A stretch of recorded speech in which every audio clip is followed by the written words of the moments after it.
Hey guys, welcome back to another episode of Twofold. Hi guys, welcome back. Today we're going to be talking all things hormones. I think it's a very important topic for us to discuss. So many women struggle with hormone imbalances and don't necessarily have the basic level information as to how our bodies work. And we're so often living in a way that men live, and when in reality our bodies are meant to be working on a cycle. So we want to break everything down for you today in a simple way that you can understand how your hormones work, what they actually are, how to support your hormones, and in a way that's not so overwhelming, and hopefully provide some value for you. So Caroline, can you share with us what hormones actually are, a little bit of your own personal experience, and start us off?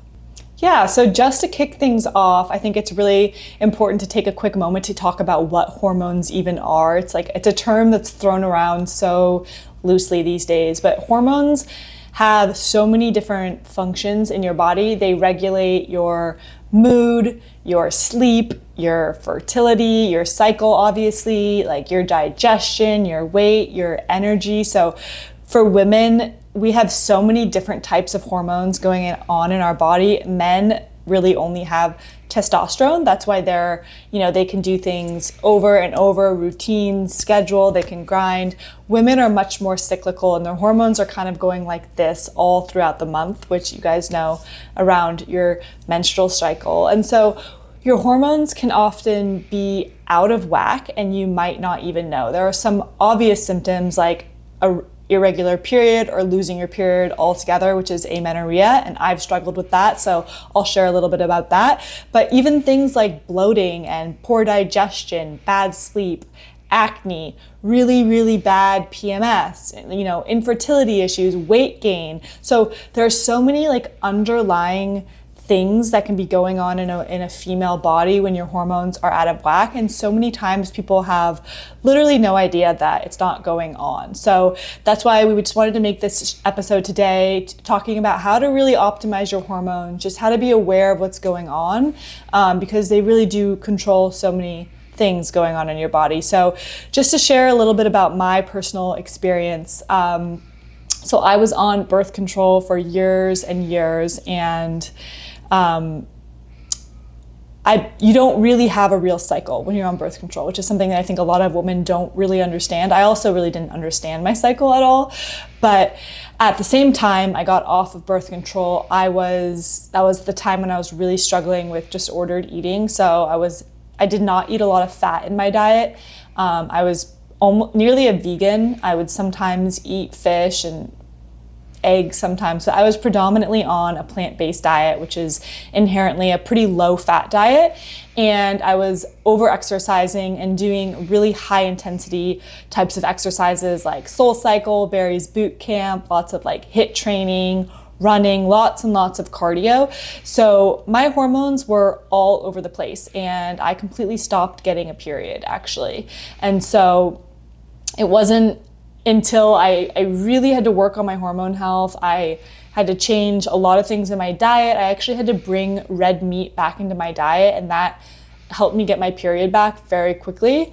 So yeah, I've been on a hormone journey of my own, and I talked about in another video that we did, or another show that we did, my process and my experience with freezing my eggs, and I had very good results. And I think a big reason was for the emphasis that I put on my hormone health before starting that process. So in the months leading up to that process, I really focused on optimizing and supporting my hormones. And I believe that was a huge reason that I had a really successful experience with my egg freezing. So Annabelle, would love to kick it over to you, and you can share a little bit about your journey with hormones. I know it's a little bit different than mine. So again, we always love to share both perspectives.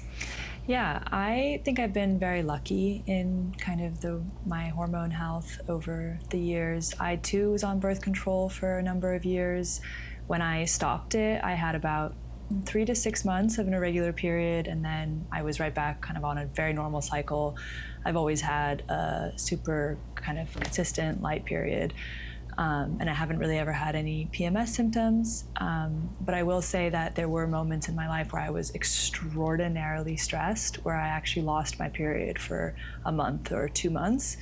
And as somebody who has been very consistent and very regular, that was a sign to me of how much stress can impact your hormones. And actually, it's not something to take lightly. And I think it really shaped the way that I view any issues that I have with my body as well. And I think it's an important message that instead of focusing on what's wrong, or whether it's a missed period, whether you have bad skin, if there's some kind of hormonal imbalance that you're struggling with, I think the instinct is, how can I fix this? How can I manage this? And you come with a lot of fear, you come with a lot of control, and actually rather to reframe it in your mind as, how can I understand what my body is trying to say to me and, ask me to fix?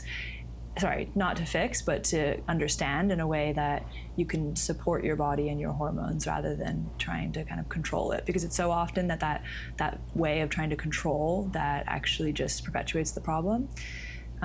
So Caroline, I also want to just reflect back to you on your journey when you were kind of starting to introduce different things into your diet. Did you feel like you were trying to fix it? I kind of acutely remember a period when you were doing seed cycling and you're doing all these things to try to get your period back. Do you feel like it was more when you relaxed into trusting your body and understanding your cycle and how it worked that things actually shifted for you, or was it the tangible things that you did that, eventually led you to get your period back? Yeah, that's a great question. I think it's probably somewhere in the realm of a combination of both. Mm-hmm. In my case, it was pretty extreme because I had amenorrhea, so a lot of time the symptoms are less obvious, but when you're missing your period for almost a year, it's pretty blatant. And I do think that fat is so important for female hormones. Mm. And I didn't have enough fat in my diet. I didn't have enough fat on my body. I was fasting, I was running, I was, eating plants pretty much predominantly, and that puts your body in a really, really high stress state. So I think one of the biggest things that I did was changing the way that I approached food and exercise. I really do. And then I think from there, once my period came back and things started to stabilize, it's kind of more about optimizing your hormones and really learning to listen to your body and eat and move with intuition. But I kind of think in like those dire code red moments when something is like really wrong, those practical tips and changes with your lifestyle and your food and your diet, they really do make a huge difference. Okay, great. So we want to break down for you just in a really simple way how your hormones work and the different phases of your cycle, because I think understanding this, you don't have to it's actually very complex. I've read a lot about this, and it's not the same as men who just kind of have steady testosterone. We have different, estrogen, progesterone, there's so many different hormones and they peak at different points in our cycle, and just understanding on a base level what foods and lifestyle practices support each of these hormones, I think can really impact the way that you feel and your PMS symptoms and, just all around hormonal health, because it's not normal to have a painful period. And I think it's just been so normalized, and it doesn't have to be that way. So we want to help you and hopefully having a base level understanding and then implementing a few practices that might relieve some symptoms. Yeah. So Caroline, can you break it down for us in the most simple way that you can? Yeah, for sure. And really quickly, before I break it down, I just want to piggyback off of that. I started going to acupuncture specifically because I have really painful periods, and I know that that's not normal. And my acupuncturist explained to me that when you get your period every month, it should literally be like the very first time that you got it, whenever that was, when you were 13, 14, 15, whatever. And it's kind of just like, oops, there's a surprise. Like, I see blood in my underwear. Like, I had no warning signs that this was coming. And I was sort of explaining to my acupuncturist, like, oh, I know my body. And I kind of thought it was like, I'm so connected to my body. I'm so intuitive, which I am. But you're actually, when it comes to your period, you're not supposed to know. I mean, of course, it's normal to track your cycle, to know when it's coming, but you're not supposed to know because you're in dire pain or you have horrible cramps and horrible backaches. And that's always how I know. And so, I think even something like having painful periods, that's a sign that your hormones are not optimized, and things could be off. And like Annabelle said, it's just something that we've been conditioned as women to believe, that, when you get your period, it's miserable, you're bedridden for a few days, and it really doesn't have to be like that. So I think that's a great point. And yeah, we just want to walk through the phases of a menstrual cycle. And I know so many women don't really understand, and I still myself am learning. I think for so many years I didn't understand, and I still don't have like the perfect grasp, but I kind of understand at a high level now, and that's how I'm able to eat and exercise according to my cycle, which is cycle syncing. So to kick it off, the first phase of your menstrual cycle is the menstrual phase, which is starting day one when you actually bleed. And the menstrual phase is usually about 1 to 5 days, a week or so. That's when you actually have your period. And so what's going on at this time is that estrogen and progesterone are low in your body. So when your hormones are low, you have lower insulin sensitivity. So things like skipping meals and fasting can really cause you to crash and cause you to have fatigue. So really important here is blood sugar focus and balance. So really prioritizing stable and grounding meals. So think about things like soups and curries and stews. Things are warm, they're mineral rich and very easy to digest. And really to avoid fasting because your body really needs nourishment to replenish during this phase. Annabelle, do you want to talk about the next phase, which is the follicular phase? Yeah, so in your follicular phase, your estrogen is rising, and this improves insulin sensitivity. So if you were to fast, this would be the time to do it. It's a great time for a lot more veggies, clean carbs, kind of, complex carbs, and you're a lot more adaptable in your workouts as well during this phase. And this is sort of like week 2, or it's like days 6. Yeah, so kind of days 6 to 14. And then at about that 2-week mark, so around day 14, that is ovulation, and that's when estrogen and progesterone are peaking. So really important to keep meals balanced with protein, fiber, and fat. And you really don't want to spike your blood sugar by, for example, having too much fruit on its own or just too much sugar. And you want to hydrate very well and support liver detox because estrogen is at its peak. So when estrogen is really high, you have increased insulin sensitivity. And so these blood sugar spikes can really, cause things like inflammation if they're not balanced. So around ovulation, you definitely want to really balance your blood sugar. And this is a time when your body can handle more you might have more energy, and you can probably handle more intense workouts if that's what you want to do. So yeah, and last phase Annabelle will walk us through is the luteal phase. The last phase is your luteal phase. This is actually the longest phase of your cycle. It's from around day 15 to 28. And this is a time that you want to really focus on rest, nourishment, being in touch with your body, slowing down a little bit. You might need more food and more carbs during this time. So focusing on complex carbs, sweet potatoes, quinoa, root veggies are really good. And estrogen drops during this time. So there is a lower insulin sensitivity. So you do really want to make sure that you have kind of steady fuel and you're avoiding blood sugar spikes. And I find that this is the time when I struggle the most. I think that I can get a little bit moody during this time or, more emotional. And I have found that the more that I support myself with, lifestyle, diet, it really minimizes those symptoms. So this is kind of the rest and nourish phase. And also I think that we sometimes think we have to eat the same way throughout the month, but recognizing that your body needs to be supported. And if you're more hungry during this time, rather than trying to fight off cravings, actually allowing yourself to have more carbs because that's what your body's needing to be supported during that time. Yeah, 100%. I think especially for women who are really fit and active and into the fitness space, and they like to be very regimented with their workouts and their eating habits, that is very much a male thing.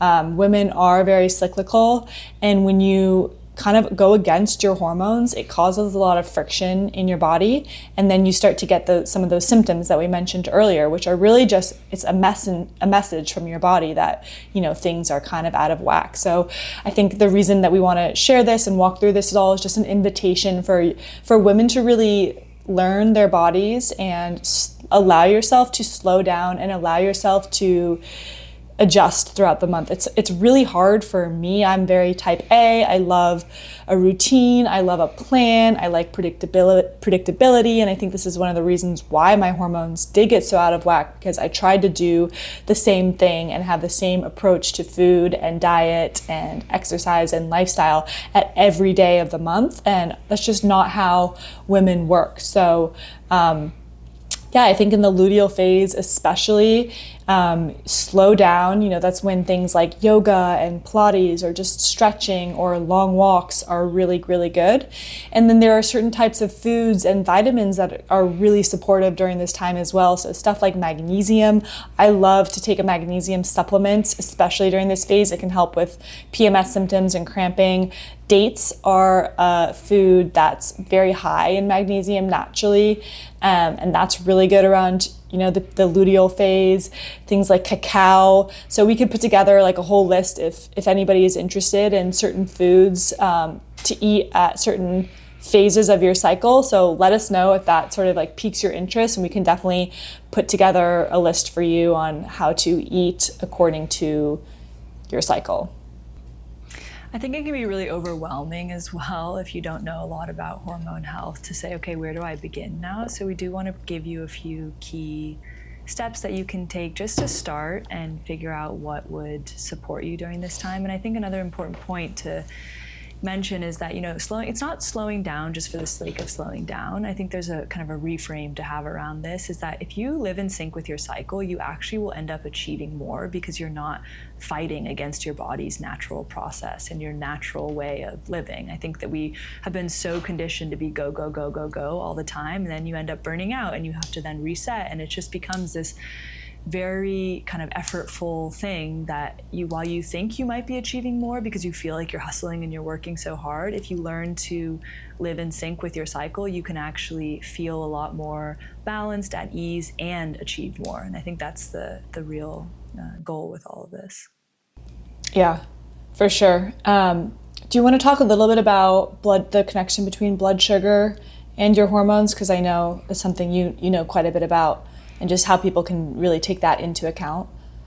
Yeah, I think it's just, so if you are somebody that wants to fast, I think that's, everybody gets to do what's right for them. I have at points in my life been very into intermittent fasting. I did longer fasts. I think it can be great, but I think I'm at a place now where I find it a bit overwhelming to be focusing on when I can fast, when I can't fast, and just I feel so much better when I have balanced blood sugar throughout the day by eating meals that are, you know, balanced in protein, carbs, and fat.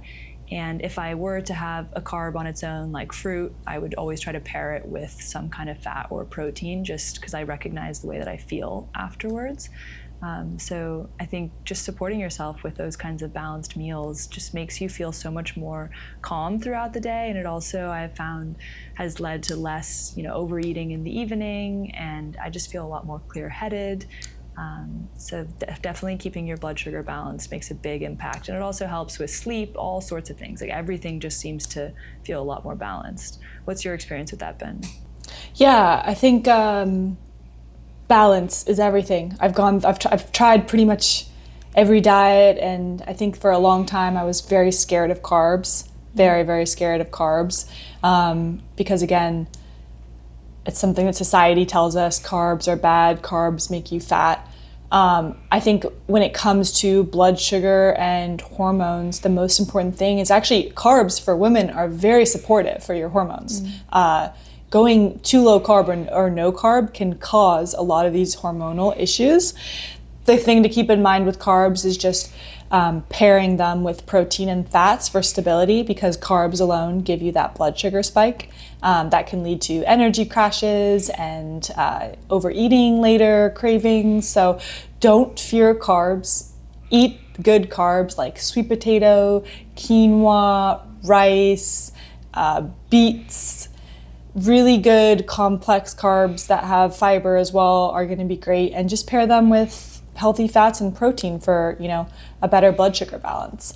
And then another thing too, is cortisol is a huge driver of hormone issues. So just keeping in mind the importance of regulating your nervous system. So some of my favorite tools so cortisol naturally spikes in the morning. It's naturally the highest. And so just implementing tools that are going to be supportive of that. I think that getting morning sunlight, 10 minutes in the morning, is so powerful and important. It helps to regulate your circadian rhythm, and it's all connected to your hormones. And so even if that's just like walking your dog or just stepping outside, doing what you can do, doesn't need to be like a whole extra step, but trying just to get outside for 10 minutes in the morning is going to be huge. And then some other things, breath work, we've talked about that on other episodes, journaling, meditation, whatever works for you and whatever you like and whatever you can stay consistent with to regulate your nervous system. Annabelle, anything you do for the nervous system regulation that you want to share? Yeah, and just one other point on the morning sunlight. I think the thing that I've recognized it has helped the most with is me falling asleep later in the evening. It sets your circadian rhythm just by getting outside for a few minutes in the morning. I feel that my sleep, as somebody who I genuinely used to take Advil PM every single night. I had really difficulty falling asleep, staying asleep. I did not sleep well. I can confidently say now that my sleep is dialed. I fall asleep luckily, hopefully within 10 minutes maximum, and I generally sleep throughout the night. And I think a big difference is getting outside in the morning and just getting my circadian rhythm set, and then also stopping caffeine before, for me, around 1 p.m. latest. But back to your question on anything else I do for nervous system regulation, I have talked about this on other podcasts before. I really try not to have any caffeine without anything in my stomach. I've found that having a little bit of something in my stomach, whether it be, a couple of Brazil nuts, 2 hard-boiled eggs, or a full breakfast, depending on what works for you, has helped so much with the nervous system stuff. Yeah, 100%. Sleep is so important for hormones. It's like always when I was going through that period where I didn't have my period, I had horrible insomnia, and I really had no idea why, and discovered it was completely linked to my hormones. So that's a huge one. So really prioritizing sleep. We could do a whole nother episode about sleep alone, so I won't get too much into that. And then we touched on this a little bit when we were going through the different phases of the menstrual cycle, but exercise and movement is so important for hormones. Again, I think we live in a society where all the research has predominantly been done on men, and so we take that as truth, or that as what's best for our bodies. And if there's anything that I've learned for how to exercise and move my body according to my hormones, it's just to slow down and to do less intense exercise. I know I always talk about my acupuncturist, but just another story for you guys. My acupuncturist shared with me that he had been working with women who were they had already given birth, so they were like no longer really worried about fertility. They were kind of older, and they kind of made it their goal to get in the best shape of their lives, because they were like, okay, whatever, like I've given birth, let's get back to like my dream body, and started working out so intensely and just completely wreaked havoc on their bodies, even a little bit later in life. Just things like crazy bloating, gas, digestive issues, like weird weight gain, especially around the stomach, sleep issues, skin issues. I mean, literally, you name it. And the acupuncturist was like, literally, women should not be doing crazy, intense workouts. Like, that's just not how our bodies were built.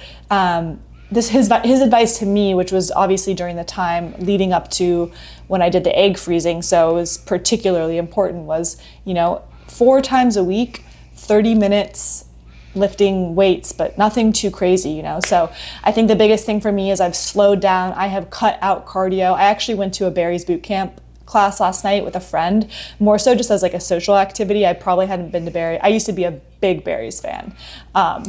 And I went last night for the first time in years. And the whole time that I was like running, and this guy, the music was loud, he was screaming, and I was just like, oh my God, my poor hormones are suffering right now. And that I couldn't stop thinking about it the entire class. And I also couldn't stop thinking about how even just the way that they do the weights, like no shame, but Barry's Bootcamp is super fun, and like you leave feeling really good, which is really important and great, but it's not going to be the way that you get super toned and you build muscle and you get your dream body. You need to have progressive overload. And so you're way better off skipping the Barry's class and doing a super simple weightlifting program that just is very intentional, and it's progressive overload, and it's slow, and even just the way, like how loud the music is, how intense the screaming, like that for sure was stressing out my hormones. So yeah, how have you changed your approach to exercise ever since kind of learning about its impact on hormones? Yeah, two things to follow up on what you were saying. I love exercise, and I definitely have not taken the less is more approach, and I have found myself in the last few years trying to implement that a bit more and really questioning like my why behind it. I think exercise for me, I have a lot of energy. It's a great way to burn off a bit of steam, and I kind of see it as a form of meditation, my time alone, and I really enjoy it. But I have definitely struggled with a lot of injuries, a lot of joint pain, and I just thought to myself, okay, what is the point of just more, pushing more weight is not always the best approach. And I had a trainer at one point say to me, and this really stuck with me, he said, we don't waste reps. And that always stuck with me, and I try to be very intentional with my form and making sure that I'm doing the exercises properly rather than just swinging weights around and doing it for the sake of doing it. So even also with something like Pilates, I think if you really focus on your form, you can get a lot more done with less impact on your body and more results. So that's just something to think about when you structure your workout, and then when you actually go to do it, to be very intentional and to focus on your form and slow down. With the cardio piece as well, I occasionally love a good, Barry's or Soul Cycle type situation, but have found that the loud music can be a lot, and I feel a bit stressed after. And so if you are somebody that likes those high intensity workout classes, this is a tip that I have been implementing that's really helped me, is that once I finish and I come home or wherever I am, I just sit down and I take 5 very deep breaths, slow, long inhale, long exhale, just to calm my system down after that kind of intense exercise. I think it's easy to then just go right on with your day, and it's almost like a hamster wheel. The power of momentum, it all starts running a bit too quickly, and it can make you feel more stressed later in the day. But just really grounding yourself, regulating your nervous system after any kind of intense exercise has helped me. So definitely less is more approach, but finding balance and finding ways to work with your body rather than against it, or rather being too rigid in your system, I think is really helpful. Yeah, and that's a great trick, not even just after intense exercise, but after any exercise. I mean, exercise is a stress on your body. And even like really light stuff, like you're still stressing your body out. So I think it's a great thing. I've started to do that as well, is just doing a quick meditation or a quick breath work, even just for 2 minutes after you exercise, just to like reground your body, tell your body it's safe.